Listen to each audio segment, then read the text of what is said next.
suppose first question: what position are you going to play this week? Jesus, You're going to give tight head a go? I just take any position I'm given. Just happy to be involved.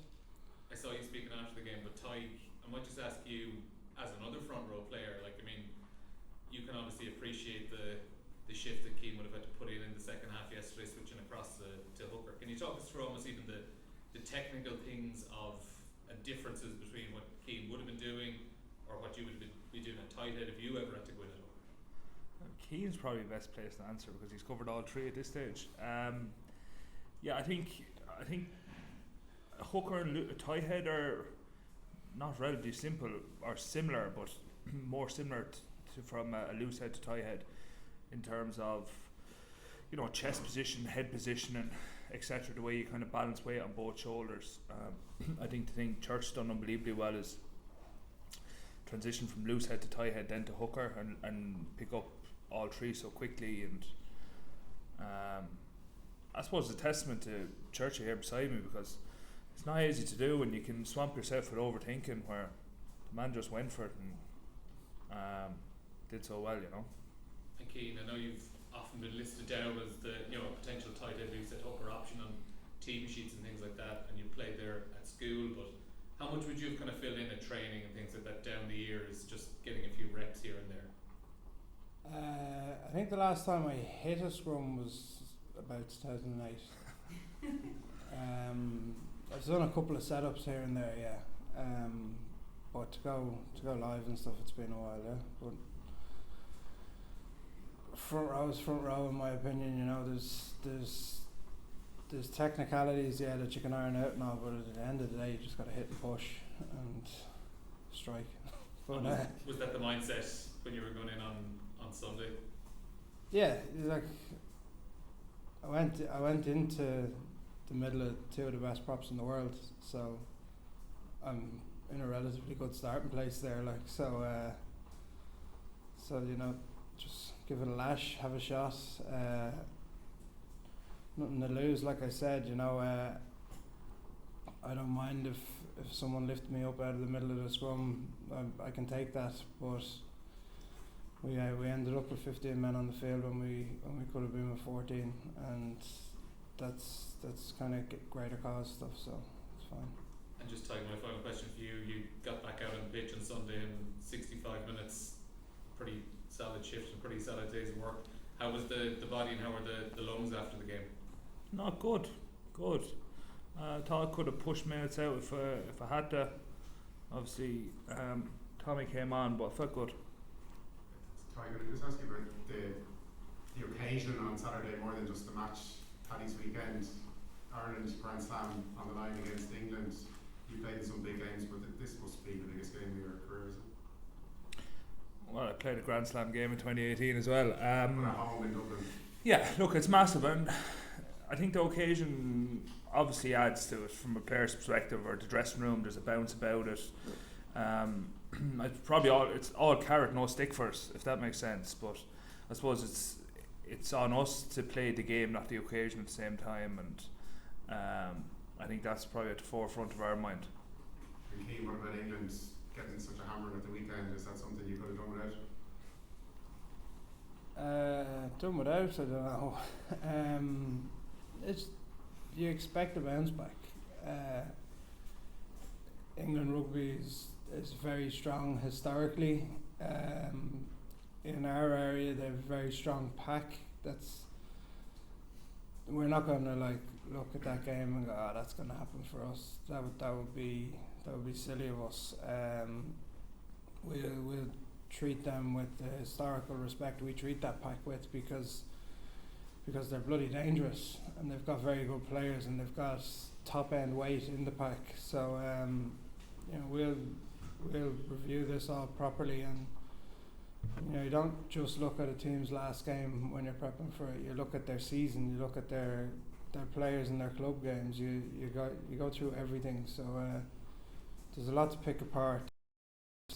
We'll do that, but at the same time, there's going to be a lot of focus on ourselves and where we can draw more from ourselves in particular areas of the game. Lads, you both played in 2018, so you played in Grand Slam finals before. How do you prepare this week? Do you treat it as another game, or do you embrace it and say, no, this is a massive game and we're going to enjoy the build up to it and the excitement and everything comes with it? Little bit of both. And I suppose, look, it's all on the line, and look, if you're not excited about playing this weekend, like why you playing the sport, or what you doing, we slog away and work so hard at all year, you know what I mean? And I think the group is very excited, and everyone's different within that. Like, some people love going out there and showing how good they are. There's other people that maybe find themselves to get small on that attention and our pressure, and I think we have a very good balance in the squad where we can talk about that to get the most out of each other. So it's about enjoying the week, enjoying the build up, but also doing the work.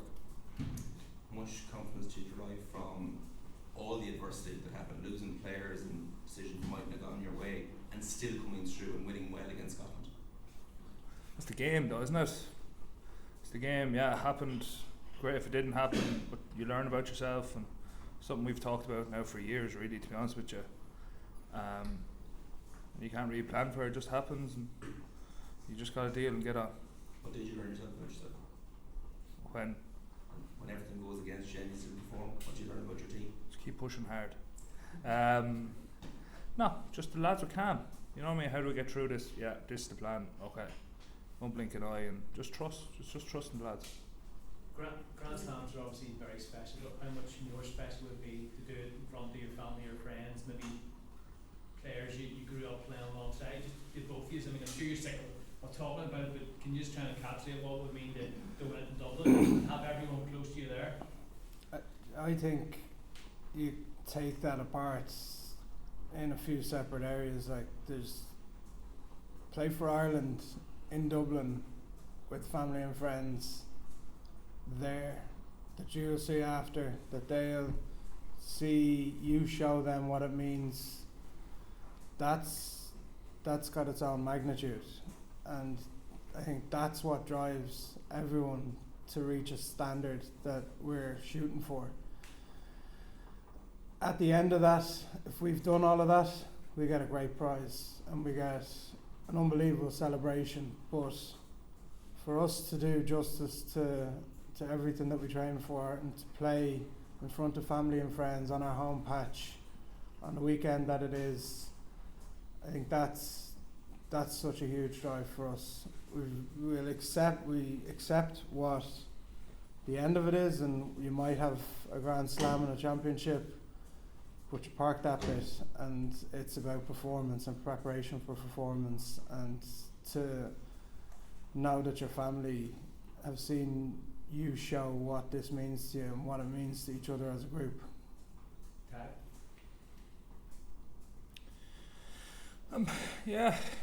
Like, it means a lot.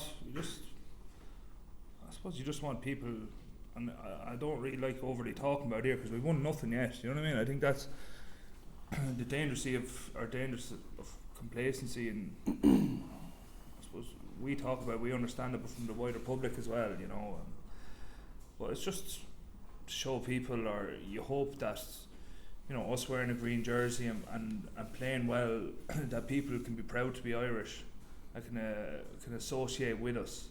And I understand that everyone's not rugby people, and that's fine, and maybe not your rugby's not your cup of tea, but I hope that they can see through our actions that it means something to us, it means something to play for Ireland, no matter if you're, I don't know, within the island of Ireland, or you're an Irish living abroad, or whatever. Just to see that, you know, it means something to us, and hopefully they can be proud of us. You've both been around the squad for a number of years, and early in the tournament, I think Paul O'Connell and I think Brandon Driscoll's talked about this, and some of the former players have said that in the past, if Ireland went into a tournament maybe as the number one team in the world, big favourites of the tournament, there would have been a degree of embarrassment there playing it down. There seems to be this switch in mentality where a lot of the younger players have nothing but success. Have you guys noticed that it's now something that maybe the younger players just embrace, they relish, rather than maybe in the past Ireland teams would have shied away from? I think people are different.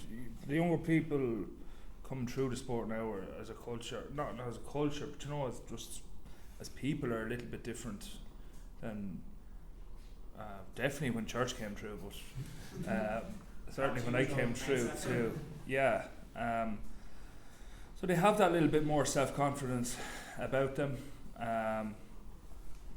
But it's not like number one in the world or not number one in the world. It doesn't really factor into our heads a whole lot. Every time you go out to the pitch, you have to prove something. We've worked very hard, and every time we take the pitch, we have to not only protect that, but try to keep growing as well.